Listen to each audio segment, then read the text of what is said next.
Depending on your circumstances, your government, law enforcement agencies, military, or other organisations may be an active threat to you. The extent to which you should concern yourself with these types of threat agencies vary individual to circumstance, and you may not care at all what your government gets up to online, which means you can pretty much ignore this section.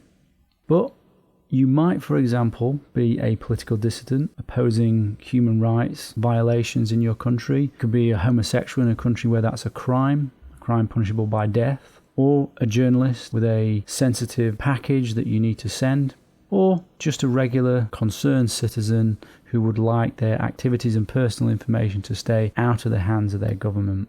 It is clear from the Edward Snowden revelations and other whistleblowers that active mass surveillance is happening across many countries, if not most countries, plus active attempts to hack targets to gather information.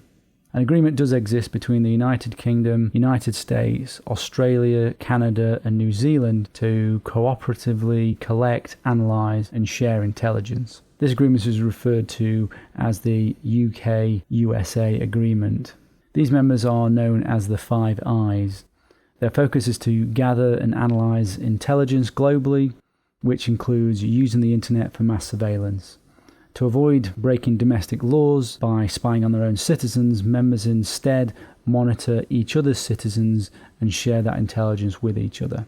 The Five Eyes cooperate with other third-party countries to share intelligence too, forming two other groups. These are referred to as the Nine Eyes and the 14 Eyes. The Five Eyes and these third-party countries can and do spy on each other. The Nine Eyes are Denmark, France, Netherlands and Norway. The 14 Eyes are Belgium, Germany, Italy, Spain. And Sweden. Billions of dollars per year is spent by agencies such as the NSA, GCHQ, FBI to develop, purchase, implement and operate systems for surveillance. Examples are Carnivore, Echelon and Narus Insight, used to intercept and analyse the immense amounts of data that traverse the internet and telephone systems.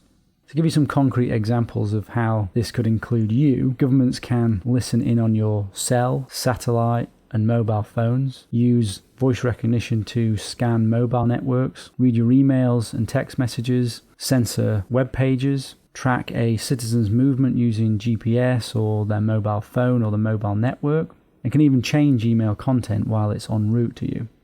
They can secretly turn on webcams built into personal computers, turn on microphones in mobile and cell phones that are not in use, and all this information is filtered and organised on such a massive scale that it can be used to spy on every person in an entire country. And actually, there's a new facility known as the Utah Data Center, which has been built for storing the enormous amounts of data.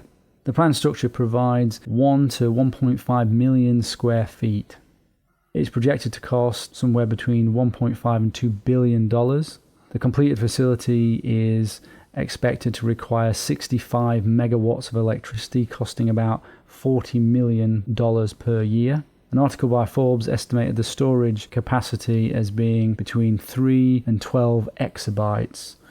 And a popular expression claims that all words ever spoken by human beings could be stored in approximately 5 exabytes of data.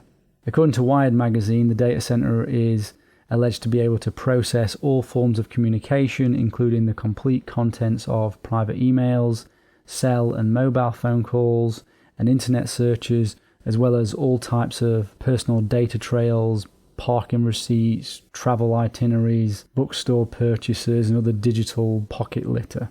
So you could just assume that all communication is under active surveillance, which would include all your internet and phone usage. So some questions you might ask yourself in order to consider if you want to secure yourself from this. Do you do anything online that you wouldn't like to be kept on the record and made public? Will the many organizations, companies, and individual people that can view and process this personal data always have your best interests at heart and for all time? Will they keep this data safe and secure? Do you want your government monitoring your internet use? Does mass surveillance increase the security of your nation and improve society? And is mass surveillance worth the price of losing personal privacy?